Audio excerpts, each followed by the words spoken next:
Hello everybody, so this is my second try with Soloshot. In this clip you see how good the zoom is. This is roughly 1 kilometer away and the next shot is still like 500 meters away.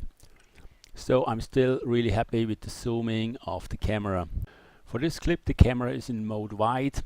There are other modes that zoom in closer, but then I couldn't stay inside the picture anymore. There's also one mode that is farther away, but I think I'm already small enough in this clip. The tracking is a bit delayed, so these many turns from left to right make this clip very painful to watch actually, as it's just not smooth enough. So this would not be a clip I wanted to show someone, even if I would write better. So I tried to find ways to make it look better, and ended up with getting a better video effect software. In my case it was HitFilm Express, which is actually free and has tons of special effects you can use.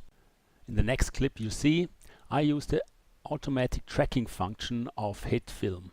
It tracks my position on the screen and saves all the points for each frames, which you then can use to stabilize the picture, so I'm always in the middle of the picture.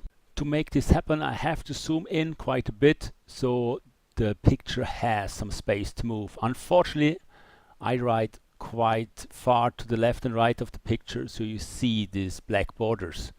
So to get rid of these borders I had to manually change some points of the tracking, and I ended up with this clip, which is fairly good.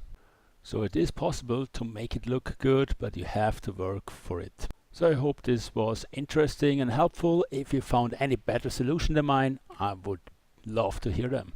Bye bye.